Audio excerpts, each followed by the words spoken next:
In 1987, I was the first man to explore the upper Yangtze River in China by kayak through the Great Bend Gorge. There were 17 of us, topographers, geologists, and professional river runners. The story was told in Richard Bang's and Christian Callan's Riding the Dragon's Back, The Race to Raft the Upper Yangtze, and in a documentary about me, Challenging China's Yangtze. My desire to explore first hit in two places, at school and work. I was about 10, listening to the teacher drone on, pointing to a map. Outside, a typical nor'easter blew off the Atlantic City ocean, and the casinos hadn't arrived yet. It was 1954.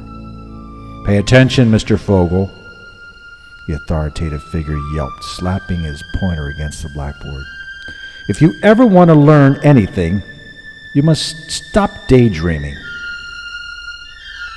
The rain pounded against the window, but I was off, mentally traveling down some dark jungle river that the map showed only as a green curving line.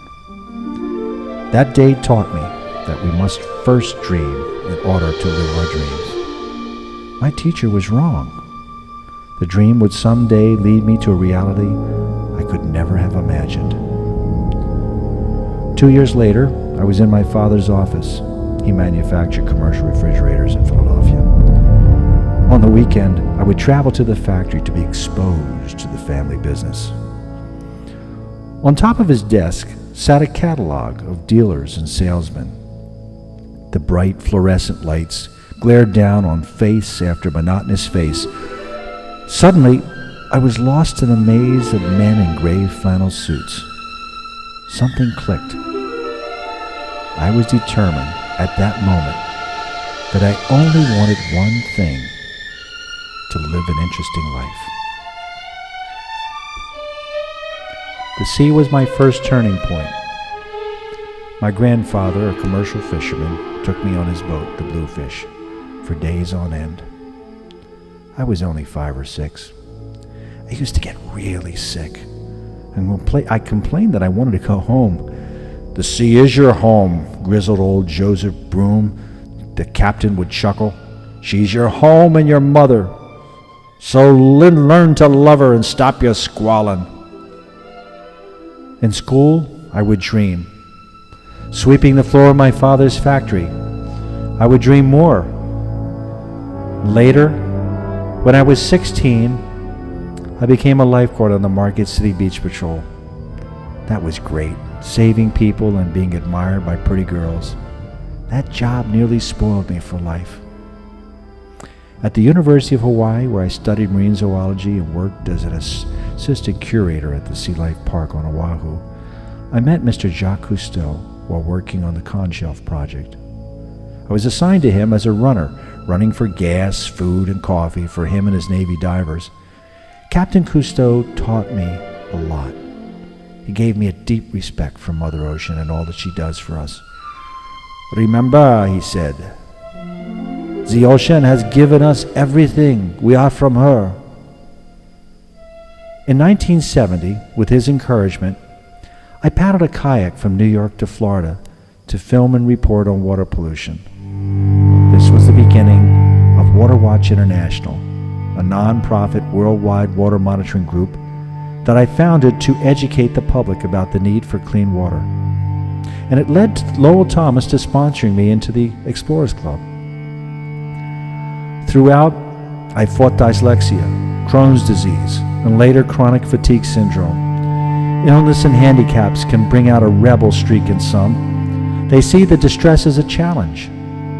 I'm a sea captain who gets violently seasick and is allergic to salt water. A pilot afraid of heights. A master diver who is claustrophobic. An actor who has appeared in 15 motion pictures, including Rocky V and Dead Poets Society, and hundreds of commercials.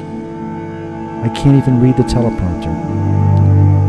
And an American Ironman national champion, surfboat champion, and a 100-meter freestyle senior Olympian who has 4 herniated discs, 2 blown kneecaps, a torn hip socket, and a torn rotator cuff.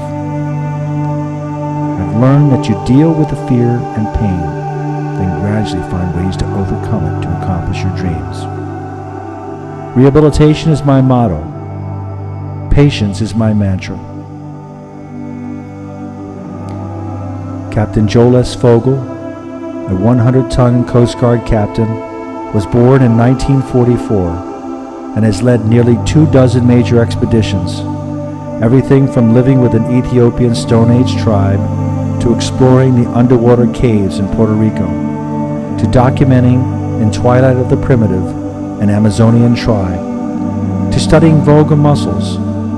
He was the VP of International Marketing for the Fogel Jordan Commercial Refrigerator Company for 40 years, but he hated gray flannel. A holder of the Audubon Society's Golden Osprey Award for Environmental Awareness, he kayaked the Grand Canyon, the Mississippi, and lengths of both U.S. coasts, reporting on water quality.